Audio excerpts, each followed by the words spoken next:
नमस्कार दोस्तों, इंडियनमनी.com हिंदी पर आपका स्वागत है। मेरा नाम है फयाज।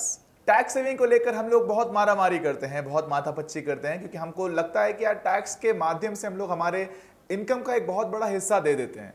ऐसे में हमें ये पता नहीं होता है कि हमारे देश में हमारी सरकार ने बहुत सारे ऐसे अलग अलग इन्वेस्टमेंट ऑप्शंस आपको दिए हैं, जहां पर आप ना सिर्फ पैसे कमा सकते हैं बल्कि टैक्स भी काफी हद तक बचा सकते हैं।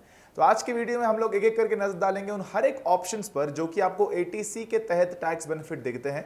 तो इसमें हम हर अलग अलग तरह के इन्वेस्टमेंट्स की बात करेंगे, कुछ इंश्योरेंस की भी बात करेंगे, तो सरकारी स्कीम्स के अलावा कुछ प्राइवेट स्कीम्स की भी बात करेंगे। तो वीडियो को अंत तक जरूर पेशेंस रख के देखिएगा, क्योंकि यकीनन इस वीडियो के खत्म होते होते आपको काफी कुछ नया पता चल जाएगा about the ATC of the Income Tax act.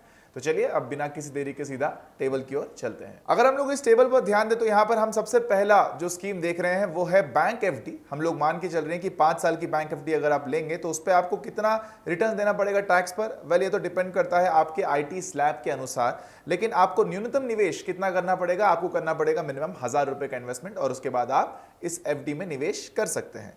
दूसरा इस लिस्ट में आता है पोस्ट ऑफिस डिपॉजिट, जो कि आपको 5 साल का लॉक इन पीरियड के साथ आता है, और इसमें आपको आईटी स्लैब के मुताबिक टैक्स के रिटर्न्स मिलते हैं, मतलब रिटर्न पे टैक्स मिलते हैं। और बात करें अगर न्यूनतम निवेश की, तो यहां पर भी आपको 1000 रुपए के आसपास मिनिमम इन्वेस्टमेंट करना पड़ता है।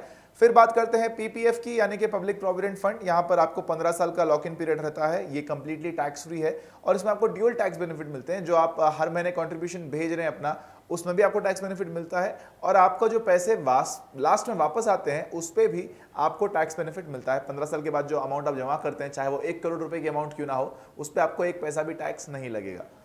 और बात करें अगर इसके न्यूनतम निवेश की, तो यहां पर आपको सालाना कम से कम 500 रुपए लगाना पड़ता है।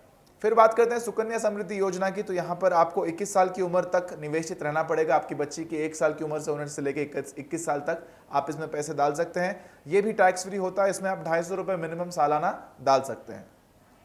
अगला इस लिस्ट में आता है नेशनल पेंशन स्कीम, जो कि बेसिकली आपके 60 साल की उम्र होने तक आप इसमें निवेशित रह सकते हैं। लॉक इन पीरियड उतना है। और बात करें अगर इसके रिटर्न पर टैक्स की, तो यहाँ पर आपको 60% का जो रकम होता है वो आपका कंप्लीटली टैक्स फ्री होता है, यानी कि जो 40% अमाउंट बचती है आपकी कॉर्पस की, उस पर आपको टैक्स लग सकता है। और सालाना आप इसमें 1000 रुपए के आसपास के अमाउंट कंट्रीब्यूट कर सकते हैं।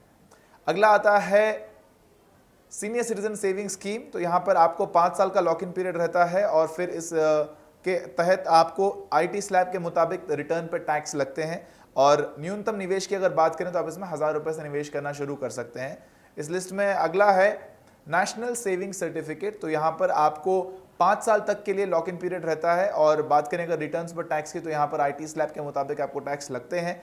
और न्यूनतम निवेश की अगर बात करें तो वो भी 1000 रुपए के आसपास की अमाउंट कही जा सकती है।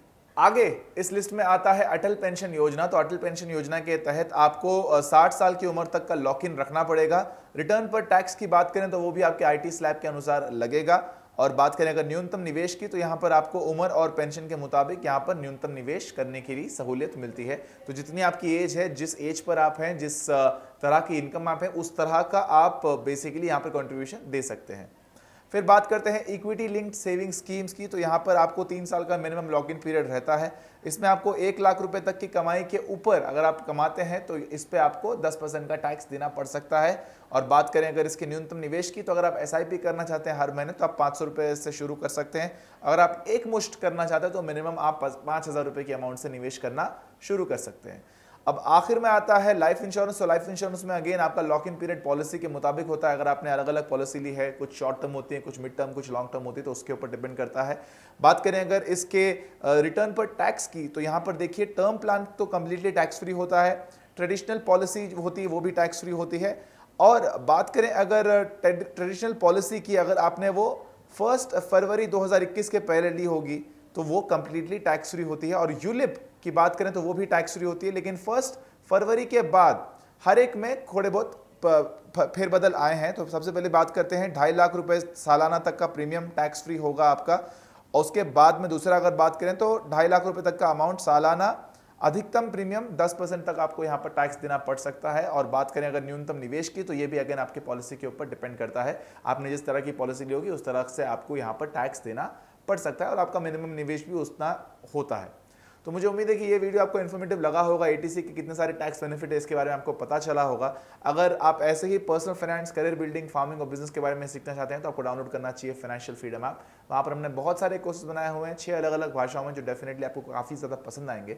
अगर इस वीडियो ने आपकी ज़रा से भी हेल्प की है तो इस वीडियो को शेयर करिएगा अपने फैमिली के साथ, लाइक करके हमारे को और एनकरेज करिए, और कमेंट सेक्शन में आके बताइए कि आपको कुछ सवाल हैं, कुछ सुझाव है हमारे लिए, तो डेफिनेटली हम उसके ऊपर भी काम करेंगे। मिलते हैं अगले वीडियो में। मेरा नाम है फयाज और आप देख रहे हैं IndianMoney.com।